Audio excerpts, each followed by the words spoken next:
TPMP est vraiment d'utilité publique? La télé-réalité n'est pas trop vulgaire? Et les réseaux sociaux sont-ils toxiques pour notre génération? Nous avons reçu aujourd'hui pour un entretien Benjamin Castaldi. Bonjour, je suis Benjamin Castaldi, j'ai 53 ans et j'ai arrêté de boire. Voilà. Vous me connaissez peut-être, j'ai fait un peu de télévision depuis 30 ans. J'ai commencé en 94 chez Michel Drucker et j'ai terminé la télévision il y a 6 mois chez Cyril Hanouna. Qu'est-ce qu'il y a? Comment voulez-vous que je me concentre avec quelqu'un qui gesticule en face de moi tout le temps, là, qui fait des grimaces? Bah c'est un animateur. Mais toi, tu commences à me gonfler, toi. Je te le dis, hein. Et maintenant, je survis avec grand plaisir. N'hésitez pas à nous dire ce que vous en avez pensé en commentaire, à mettre un petit like et même à vous abonner pour nous soutenir. Ça fait toujours plaisir. Bonne vidéo. Je préfère ma famille à mes amis. Je préfère ma famille à mes amis. Faux. TPMP ridiculise ses chroniqueurs. C'est compliqué. Mon nom de famille est un passe-droit. Pas du tout. Non, faux. On peut tout dire à la télé. Ah, faux. Je dois tout à Michel Drucker. Vrai. La télévision, c'est terminé pour moi. Ah non. Cyril Hanouna est un génie. Ah oui. Il faut faire le buzz pour exister. Non. Mes fils suivent mes traces. Je leur souhaite, hein, mais je crois pas. Le futur, c'est YouTube. Non, le futur sera avec YouTube.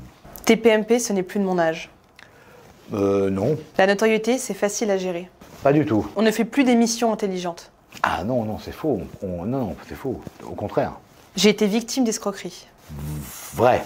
Je gagne bien ma vie. Vrai. Les réseaux sociaux ont rendu la télé-réalité has-been. Alors c'est plus compliqué, mais c'est pas faux. Je ne regrette rien. Ah non. Vrai. L'industrie de la télé est sexiste. Alors moi je suis contre ça. Sa place à la télé, c'est pas son sexe, c'est son talent. J'ai créé des stars. Oui, c'est vrai. Et j'ai peur d'être oubliée. Pas du tout. Je ne serai jamais oublié. Tu me cherches? Monte ta queue. Monte ta queue. Ouais, mais là j'ai les Ah, c'est Frenchy Shore. Ouais. Je suis fan. J'ai plus de zillion. Je peux la sentir? Bien sûr. C'est quoi votre avis quand vous voyez ça? Ça dérange tous les frustrés, les mecs qui sont pas honnêtes. C'est nos propres turpitudes. On a fait la télé-réalité, c'est quoi? Qu'est-ce que les gens venaient voir au début? Des mômes, ou des jeunes, des adolescents qui allaient se marrer, boire des coups, éventuellement faire l'amour. Bon, ça c'était la base de la télé-réalité. C'était le Big Brother. Enfin, à l'époque, on les voyait pas non plus faire l'amour. Bien sûr que si. On les voyait, en tout cas, On le comprenait. Mais là, dans ce programme-là, vous les voyez pas faire l'amour. Non. Vous l'imaginez. Oui. Et c'est votre perversion à vous qui imagine plus de choses. Parce qu'effectivement, dans les mots, c'est très cru. J'ai tout analysé parce que je savais qu'on allait me parler de ça et je suis totalement. C'est toujours les mêmes peincus, les mêmes frustrés qui dénoncent un truc. En fait, qu'est-ce qu'ils imaginent? Parce qu'on voit une nana qui dit bah oui, je vais te toucher, je vais te sentir la quéquette, c'est ça? Ouais, c'est ça. Mais est-ce qu'on la voit? Non. Est-ce qu'on la voit faire un geste? Non. Ok, donc c'est quoi? C'est ton cerveau à toi, de frustré, qui imagine la meuf qui sent la quéquette. Donc c'est ta turpitude à toi qui est renvoyée. Mais après, dans Love Story, par exemple, on avait carrément vu justement Loana avoir un rapport sexuel. Loana, c'était moins direct que ça, parce que dans Loana, elle n'a pas dit à Jean-Édouard, je vais te sentir la quéquette. Non, mais là, on l'a carrément, c'était limite même de la pornographie. Non, mais on les a vus faire l'amour. Bah, alors, la belle affaire. C'est très Oui, grave. mais c'était la première fois à la télévision. Oui, mais bon, tout ça, c'est les mêmes frustrés du cul. C'est tous ces mecs, c'est les malhonnêtes, les mêmes mecs qui vont se pignoler sur YouTube en cachette, qui crient au scandale sur ces programmes-là. Ça me dérange profondément. Et pour vous, il n'y a pas de différence entre la télé-réalité par rapport au tout début de Secret Story, même à vos débuts à vous et aujourd'hui? Je trouve que de Frenchy Shore, c'est finalement plus proche de Secret, enfin du Loft, que tout ce qui a été fait entre. Là, clairement, c'est clairement annoncé. On est dégueulasse, on est crado, on est obsédé, on vient là pour faire la fête, pour niquer, et qui même me suivre. Ça, c'est ce qu'ils annoncent. Oui, mais pensez à des jeunes mineurs qui regardent ça. Si t'aimes pas, tu regardes pas. Oui, mais les jeunes mineurs, peut-être qu'ils n'ont pas conscience de ça. Qui t'a payé ton abonnement pour Paramount? Avec quelle carte de crédit tu l'as payé? Ah non, mais attendez, maintenant faut arrêter là. J'en ai marre de ces gens malhonnêtes. Qui c'est qui paye l'abonnement à Paramount? Est-ce qu'un mineur a une carte de crédit? Oui ou non? Oui. D'accord. À quel âge? À 16 ans? Peut-être 16 ans. Ok. À quel âge le programme est autorisé? 16 ans. Ok, donc si à 16 ans tu peux l'acheter, c'est que la loi est mal faite. Peu importe. Voilà. Arrêtons de toujours crier au scandale. Mais donc, ce monde m'énerve. Arrêtez. Et donc, qu'est-ce que ça apporte pour vous, la télé-réalité, aux gens qui la regardent? Pour reprendre de Frenchy Shore, pourquoi ça marche, Frenchy Shore? Parce qu'on a enfin un programme où il n'y a pas de couple, où il n'y a pas de bip, où on voit des gens qui sont clairement là pour se marrer, pour dire des conneries, pour faire l'amour, et que les mômes, les ados, ou les jeunes adultes comme vous, se disent, bah voilà, ces gens qu'on regarde, ils sont peut-être un peu too much, mais ils nous ressemblent. Et qui n'a pas fait ces genres de soirées où on déconne? Personne. Donc encore une fois, ça dérange que les trous de balles, frustrés, et voilà. Et en sortant de pas mal de télé-réalité, beaucoup de gens sont devenus des influenceurs. Qu'est-ce que vous pensez justement de ce nouveau métier qui émerge depuis quelques années? Pendant des années, on a fait de l'argent, nous, les chaînes et les producteurs, sur leur gueule. Ils ont réussi à inverser les forces en puissance. Ils ont réussi à faire de l'argent, tant mieux. Et seuls les meilleurs sont restés. Seuls ceux qui étaient honnêtes sont restés. Ceux qui vendaient des choses de qualité sont restés. Encore une fois, c'est pareil. On dénonce les choses. Il y a des gens formidables qui bossent. Et puis tu as ceux qui foutent rien, qui ont vendu 3 shampoings pourris, qui t'ont fait perdre tes cheveux, et ceux-là ont disparu.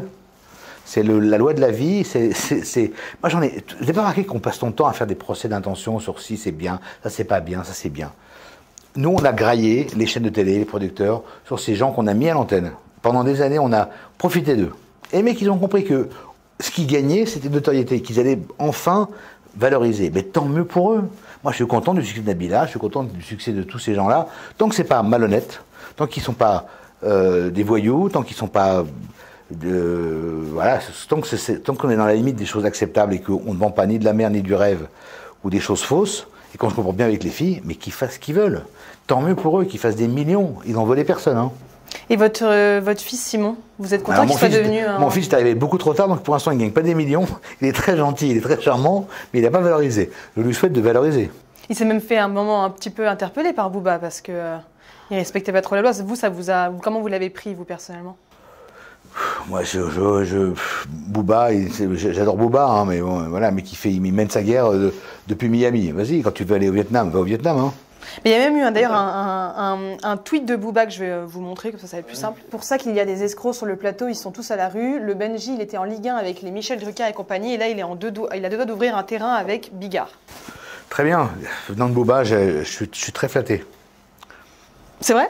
Sérieusement, ça vous a... J'en ai rien à foutre de ce que pense Booba de moi. Booba, il existe quoi? Sur les réseaux? Dans sa musique? Le jour où tu coupes les réseaux, il n'y a plus de Booba. Donc je l'adore. Écoutez, je le respecte. Moi, j'ai 30 ans de carrière. Quand il aura 30 ans de carrière, on se parlera. Pour vous, c'est les années qui comptent? Non, c'est la qualité. Et pour vous, il ne fait pas vraiment de qualité? Non, mais je l'adore. Attends, encore une fois, il vient me chercher. Je lui ai rien demandé à Booba.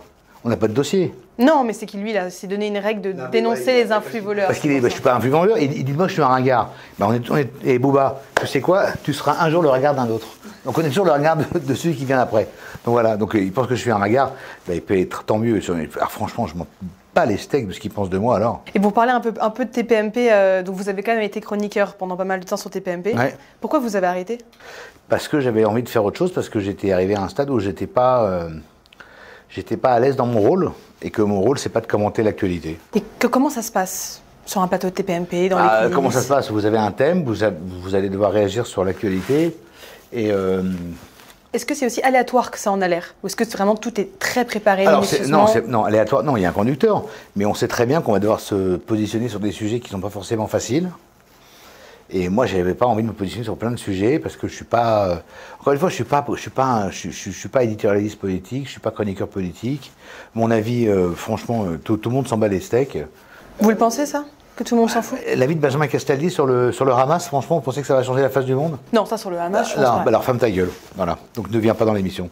Mais pas plus que l'avis de Gilles Verdès, que de Valérie Benaïm, ou que Géraldine Maillet, ou que de Moundir. Ce qu'ils pensent sur le Hamas, franchement, tout le monde s'en tape.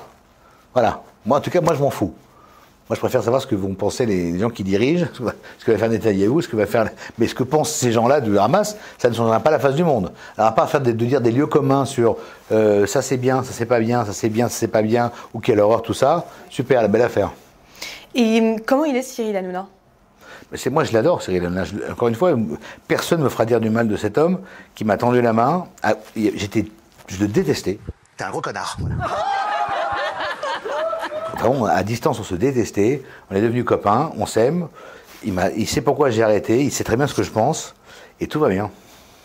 Et vous pensez qu'il peut encore aller loin avec son émission? Mais qu'il aille non, pas loin. Cyril, il a fait le job. Je vous arrête un instant. N'hésitez pas à liker ou même à nous dire ce que vous en pensez en commentaire. Et puis également à vous abonner pour nous soutenir. Ça fait toujours plaisir. Je vous remets la vidéo. Ça fait déjà 12 ans qu'il en vend, donc il s'arrête maintenant ou dans 20 ans, c'est pareil pour lui. Hein. Il y aura plus Oui, d'oseille peut-être pour dans 20 ans que maintenant, mais ça va bien.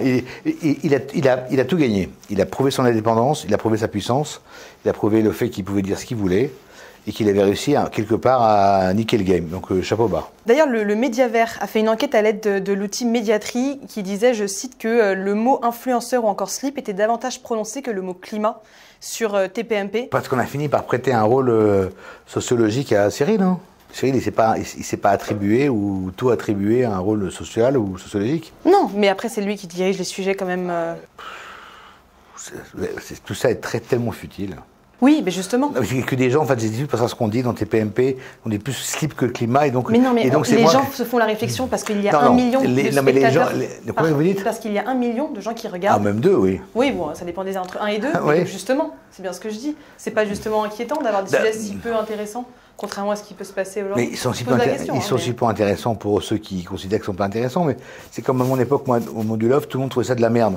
C'est marrant, 3 mois après, les mêmes intelléos qui ont fini par comprendre que c'était un mouvement, ont fini par trouver ça intéressant. On est toujours le con de quelqu'un. Cyril, c'est pas que c'est pas inintéressant. Cyril, il a un talent, c'est qu'il met au service des gens des débats. De divertissement? Non, même pas, des débats d'actualité qui sont traités un peu comme au Café du Commerce. Alors, c'est pas moins intéressant ou moins intelligent, c'est différent. Forcément, il n'y a pas sur le plateau, il n'y a pas que des films de la politique ou de la société. Et c'est bien aussi, parce que ça doit représenter 100% on a des gens. des points de vue qui sont très Café du Commerce, mais moi, je trouve que, honnêtement, même si parfois il peut m'agacer, le point de vue de Raymond Abou, il me va autant que celui de Rotel Krief. Voilà. Et après, si t'aimes pas ça, change de chaîne, mec. Et en 2021, d'ailleurs, vous aviez débattu sur le plateau de TPMP par rapport au sexisme dans la télévision et au fait qu'il n'y avait pas forcément de femmes de plus de 40 ans dedans. Et vous, qu'est-ce que vous en pensez de ça Mais moi, je trouve ce débat stupide. On gère une chaîne en fonction des quotas, donc.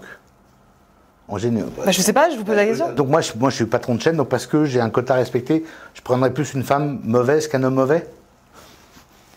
Mais je vous pose la question. C'est-à-dire que maintenant, c'est devenu l'inverse. On va privilégier quelqu'un qui soit moins bon en fonction de son sexe. Ben non, excusez-moi, ça me dérange. Non, mais je comprends. Parce que en plus, vous aviez même dénoncé le sexisme. C'est magnifique, elle était enceinte. Je sais qu'à la direction de TF1, ça les dérangeait parce qu'ils avaient une femme enceinte qui avait un peu appris un peu. Pas plus que ça me dérange qu'on fasse de la ségrégation de race sur un casting de cinéma. Parce que ça fera bien de mettre un noir à tel endroit, puis un arabe à tel endroit, puis un français à tel endroit. Mais c'est pas ça le critère du cinéma, c'est le talent. Je crois que c'est Netflix qui ont imposé des quotas maintenant pour avoir la Palme d'Or ou le César. Il doit y avoir des quotas à respecter. Après qu'on respecte des quotas, moi ça me dérange, mais je peux l'entendre. Par contre, qu'on prenne la place de quelqu'un sous prétexte qu'il est blanc ou noir, là ça me dérange. Je comprends. Vraiment. Et après avoir passé autant de temps à la télévision, après avoir animé autant d'émissions, qu'est-ce que vous pensez justement de YouTube et de l'avenir de cette plateforme où il y a de plus en plus de médias digitaux qui sont dessus? Moi, j'essaie de trouver un moyen de communiquer avec les gens via YouTube. Donc, je ne peux pas dire que c'est de la merde. YouTube, il y a plein de choses très bien. D'abord, je trouve que ça a une qualité YouTube. C'est de permettre à des anonymes d'exprimer un talent. Voilà. Et je ne compare pas YouTube d'ailleurs à Insta ou à TikTok où on va aller se mettre une casserole sur la tête en sautant de la fenêtre de 8 mètres pour dire « Ah bah dis donc, sur la casserole, je ne fais pas parachute » et qu'on va se fracasser de jambes. Ça, c'est un peu le résumé de TikTok et de Instagram qui me dérange. Sur YouTube, c'est quand même une vitrine. Si tu as un talent de chanteur, de danseur, de comédien, tu peux mettre ta vidéo et si des gens adhèrent, tu vas faire 100 000, 200 000, 800 000, 1 million, 10 millions, 100 millions de vues. Et tu vas être connu. Moi, je dis chapeau. Voilà. Donc pour ça, je reconnais que YouTube est vraiment d'utilité publique. Est-ce que pour vous pensez que ça peut remplacer la télévision au long terme? Non, jamais. Ça, c'est l'erreur que tout le monde... D'ailleurs, vous n'avez qu'à voir. Tous les transferts qui ont été tentés entre des gros influenceurs très talentueux, entre le net et la télé, aucune émission n'a marché en télé. Hugo Décrypte, par exemple, ça a marché sur France 2. Poser un maximum de questions en 1 minute. Ok. C'est vrai? Ouais, je suis prêt. Est-ce que t'en as marre qu'on te présente comme l'homme idéal? Non, mais le transfert YouTube-télé est nul. Carlito et... comment il s'appelle? McFly. McFly. Ils cartonnent sur YouTube, ils ne marchent pas en télé. Parce que ça dépend des formats. Non, peu importe. Aujourd'hui, il n'y a pas un format de chez deux qui a fonctionné en télé. Bah, Hugo Décrypte, pour l'instant, est en train de prouver le contraire. Mais on verra pour la suite. Mais c'est pas ouf. Honnêtement, il n'y a pas de transfert. Après, c'est pas les mêmes publics. Moi, mes enfants ne regardent plus la télévision. Hein. Ils regardent quoi, vos enfants? Ils regardent les séries, ils regardent les plateformes, ils ne regardent plus la télé. Bah, comme vous regardez la télé, franchement? Parfois, oui. Oui, parfois. Du direct? Non. Non. Du replay? Du replay d'émissions de télévision sur YouTube. Voilà, c'est ça, donc c'est à ce moment-là que... Donc oui, c'est un peu ça. Mais est-ce que vous faites d'ailleurs une hiérarchisation entre les différents réseaux sociaux? Est-ce que pour vous, typiquement, être présent sur, je sais pas, Instagram ou LinkedIn est plus important que TikTok? Est-ce que quelqu'un qui a plus d'abonnés sur une plateforme est peut-être plus de talent qu'une autre? Ce que je sais, c'est qu'il n'y a pas un succès sur les réseaux n'est pas forcément synonyme de succès sur la télévision, même très rarement. Et inversement, ceux qui ont du succès en télé n'ont pas forcément un transfert énorme sur les plateformes. Mon fils, les 5 ans marchent très bien, par exemple. Ils font 500 000 téléspectateurs par jour. Il n'est pas à 500 000 vues. Enfin, il n'est pas à 500 000 followers. Il est à moins. Donc, il n'y a pas un transfert de fou, ni dans un sens, ni dans l'autre. Il y a un complément, c'est-à-dire qu'il y a une courroie de transmission, mais il n'y a pas de transfert. Alors que vous mettriez l'équipe de France ailleurs que sur TF1 et vous mettriez sur les réseaux, il ferait, je vous le dis, la même audience. Les gens paieraient pour aller voir le match. Et vous avez dit, je cite, sur quelle époque TPMP est devenue une émission d'actualité et moi je n'ai pas envie de donner mon avis sur un tas de sujets parce qu'après on est harcelé sur les réseaux sociaux. Et si je disais vraiment ce que je pense, je ne pourrais jamais aller à la télévision de ma vie. Est-ce que vous avez l'impression d'avoir peut-être parfois trop parlé ou est-ce que vous avez peur qu'on ne vous réinvite pas ou même d'être censuré? Je m'en fous qu'on me réinvite, mais non, jamais trop parlé parce que je fais gaffe à ce que je dis. Mais si je disais vraiment ce que je pense sur plein de sujets, mais forcément, oui. C'est à cause du harcèlement que vous vous retenez? Non, mais c'est pas du harcèlement, c'est que parfois j'ai un avis qui est pas forcément très, qui est pas forcément celui du, voilà, j'ai des avis très tranchés. Voilà. Mais justement, si vous le dites, c'est que vous pensez qu'il y a quand même des gens qui doivent être d'accord avec vous. Je pense très peu, non. Je pense très peu. Oui, très peu. Moi, j'ai un franc-parler, moi. Et donc vous pensez que ça n'existe plus d'être authentique à la télévision? Non, pas du tout, non. Et que ça a déjà existé? Ça a dû exister, mais si on disait vraiment ce qu'on pense à la télé, en ce qui me concerne, je ne serais pas dans la merde. Non. Mais est-ce qu'il y a 40 ans, c'était plus facile de dire ce qu'on pense qu'aujourd'hui? Ah bah Desproges, je pourrais pas... vous connaissez Pierre Desproges? On me dit que des juifs se sont glissés dans la salle.